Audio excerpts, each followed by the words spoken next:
All right. Good afternoon.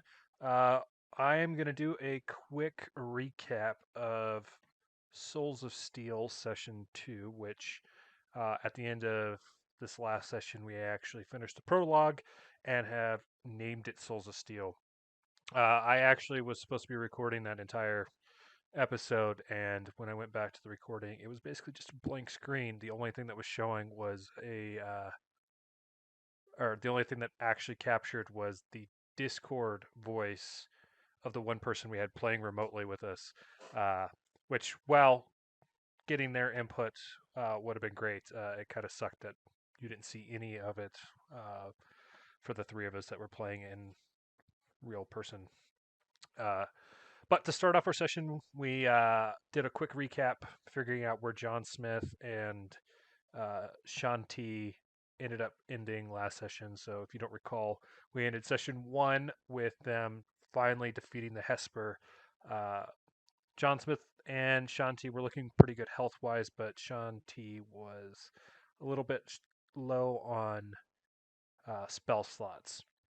So to open up our session, they ended up deciding to go back to uh, Ruxo Tibbs' little storage room hideout and took a long rest there to re- regen his spell slots before moving on. After that, they kind of moved back through the dungeon up through the reactor room. They kind of took a quick glance there to see if there was anything salvageable, but based off of their previous interactions, they ended up taking a frag grenade to the whole room, so there wasn't any usable electronic components. So they ended up pressing on. They went back through the hydroponics room, at which point they arrived into a room with a small fire in the center and then an effigy of a quadrupedal beast, um, which was kind of like put together with all these scrap parts and everything like that. They did a quick perusing of the area there, at which point uh, John Smith ended up going up to the effigy and then started moving around the bones and stuff in there, which unbeknownst to them, it was trapped and it activated a laser trap, at which point John Smith took quite a decent amount of damage from messing around in there. But luckily for them, they ended up finding a grenade cache to kind of make up for that error on their part. Or not really error, but miscalculation. Uh, John Smith seeming to believe that Shanti was a grenade expert since Shanti has been using grenades this entire time, gave all the grenades over to Shanti. Unbeknownst to him, Shanti is not proficient with grenades. Uh, Behind the effigy, there was a door with a red cross, like a pirate cross on it. Um, Shanti had used psychokinetic hand to open up the door without getting too close. There didn't seem to be any sort of interaction with anything on the other side. So Shanti ended up casting Ghost Sound pretty deep in there to kind of uh, get some interaction because they had heard what appeared to be goblin voices on the other side of the door before using Psychokinetic Hand. Once one of the goblins had moved over to where the ghost sound was emanating from and not being able to discern what was going on, Shanti had made an attempt to throw a concussive grenade into it, but due to his lack in proficiency, ended up basically throwing it straight up in the air, falling back down on himself, and going off. Uh, so basically stunned him a little bit, and the goblins basically were like, "What are you doing?" So they ended up having the party come in and have a conversation with their commander Skurs, or sub commander Skurs. So there was two subordinate goblins, sub commander Skurs, and then off into the corner of the room there was this little Yoski Jack that appeared to be under their working for them by force, being basically coerced to repair the exposed wires and everything that was in the room.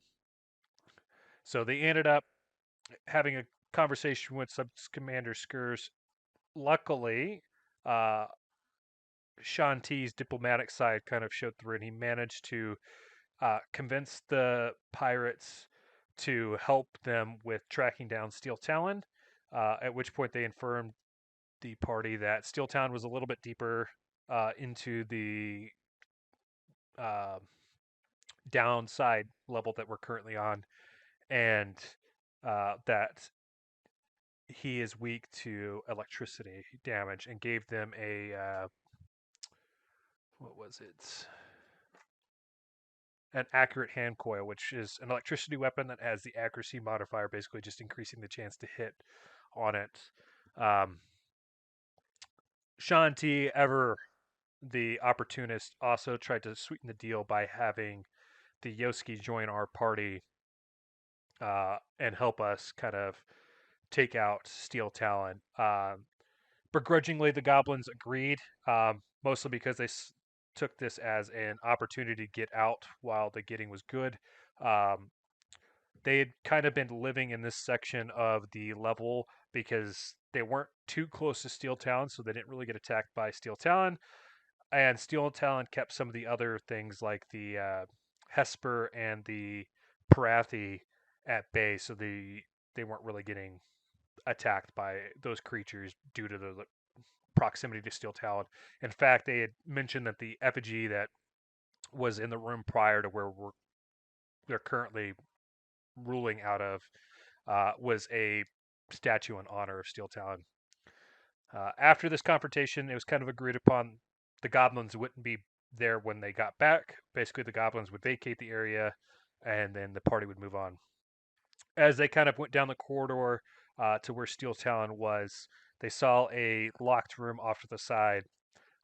Both Shanti and John Smith made an attempt at it, and it just didn't pan out for him. But luckily, their newest companion, the Yoski Jack, was very skilled at computers, and he was able to hack the door's control panel and get it to pop open for him. At which point, they followed some other of the goods from the goblins there that essentially the goblins have been using this as a storage room, and they weren't necessarily upkeeping it, so it kind of had like a stale smell from like expired rations, that type of thing. But through their digging, they picked up a couple med packs, some additional cable line, and some cred sticks. So kind of just boosting their kind of stuff right before moving on to a potential encounter with Steel Talon. After the end of the hallway, they ended up coming up across a 15-foot uh, rise. Essentially, it was basically just a wall. You can see that the corridor was supposed to have gone this way, and at some point there probably was a lift, but there's no electronic equipment anymore to get up to the top of this level or anything like that. Uh, Thinking quickly, Shanti fired his grappling hook up to the top of the ceiling there to make it an easy traversal. Um, John Smith went first, activating his what is it? Jump boots or jump legs or something like that. Basically, he had the bonus to be able to jump a little higher. Which, funnily enough, he took this running start, came to a complete stop, and then jumped instead of using that forward momentum. But he successfully climbed up. Jack went next. Based off of his athletics, he was able to kind of climb up really quickly as well. And then right after that, Shanti filed, while not quite as graceful, was able to also get up to the top of the wall there with minimal issues. Once they rounded the corner, they came into an area that served as kind of a docking recharge station for robots. There were several stations set up, but only one of them had a robot currently in it, and it was a little observer bot. Um, the Jack decided to try and stealthily move up to the observer bot based off his mechanic history. While it was very close, he did manage to get right up next to the robot without being detected. At which point, he went to hack the robot and successfully was able to hack it and kind of override its functions. The only downside was all the attack functions of the robot were disabled after being able to activate it. Uh, at this point, Jack was using it sort of as like a little hover robot so he didn't have to walk. So he had hopped up onto the observer robots uh, and was getting ready to move on to what appeared to be Steel Talon's rear, lair, Jack actually picked up some of this information while he was running through the hacking subroutines. He had learned that the observer robot was designed to warn Steel Talon of any intruders, uh, but due to its lack of awareness, it wasn't able to pick up the party before he was disabled. The party then proceeded forward. There were some stairs leading down into a long hallway with what it appeared to be a horde. It was a lot of electronical equipment. Most of it was junk, basically used cybernetic parts, broken machines, robots, that type of thing. There was some other pretty useful equipment mixed in there as well. And the party, specifically John Smith and Jack, had moved deeper in to kind of start making a closer look at the junk. Uh, Meanwhile, Shanti had kind of stayed back to kind of keep any sort of distance from any potential threats. Prior to this, Shanti had used detect thoughts in the room, but was unsuccessful, which made sense once Steel Talon had showed up. Essentially, Steel Talon was a massive dragon, but instead of it being a like living creature, it was a construct. It was a massive robotic dragon, so you could hear like the servos whirring and everything in the dragon. At which point, the party engaged with Steel Talon, uh, actually making pretty quick work of it. Steel Talon had opened up with its basically breath ability, um, and it hit decent amount of the party, but they kind of meticulously took the work to it. John Smith had put a pretty crippling shot on the dragon, if I recall correctly. He had actually rolled a nat 20 on it, doing some critical damage to the dragon's wing.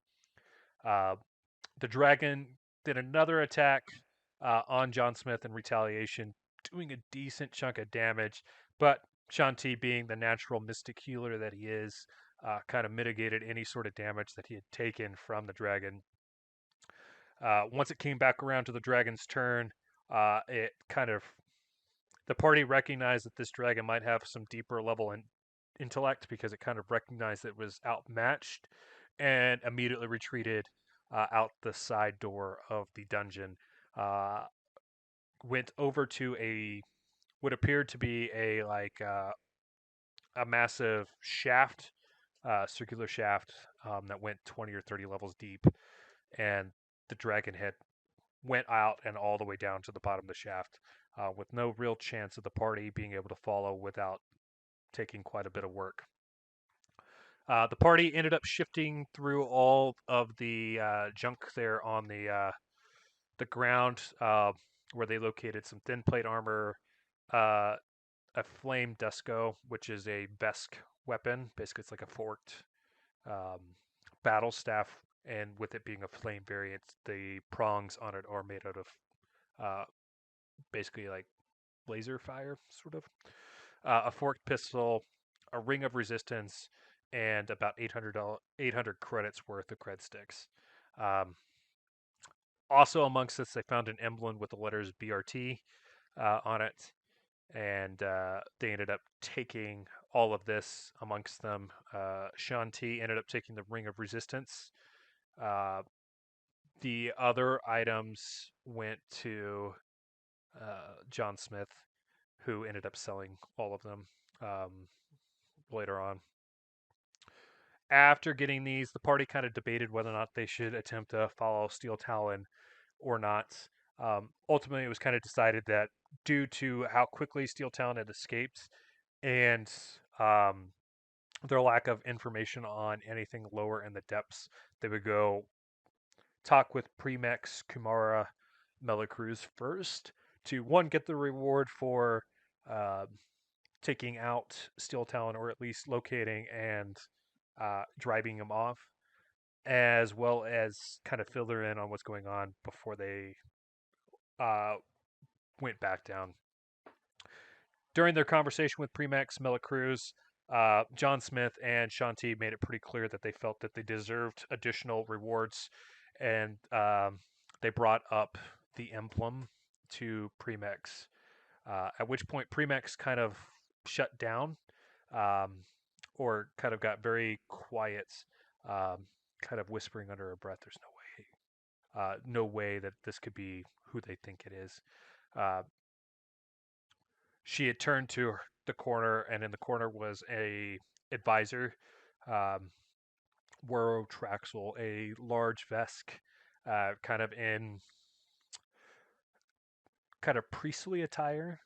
He's of the Lashopu um, faith, and he basically serves them in any capacity. At the moment, he's been requested to be a counselor for Premix uh, Melacruz in regards to this potential threat.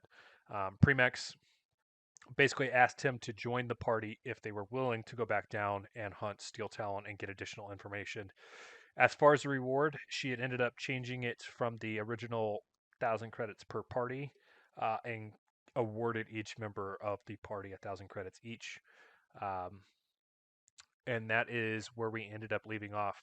Uh, as we move forward, this was our transition from the beginner rulebook to the core rulebook. So each of the players at the table were given the option to re-roll a character or to update their current characters to the core rulebook. Uh, Shanti ended up deciding to stay, or specifically Tucker decided to stay with his character Shanti and just updated him to the core rulebook.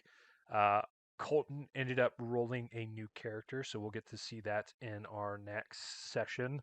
So he basically changed from the android John Smith to a Lashunta envoy. So we'll kind of see how that characterization changes for him at the table, as well as the envoy abilities and how that impacts kind of party cohesion. Um, we'll kind of also close the loop on John Smith on whether or not he stays in the party as an NPC or if we just don't see John Smith for a while.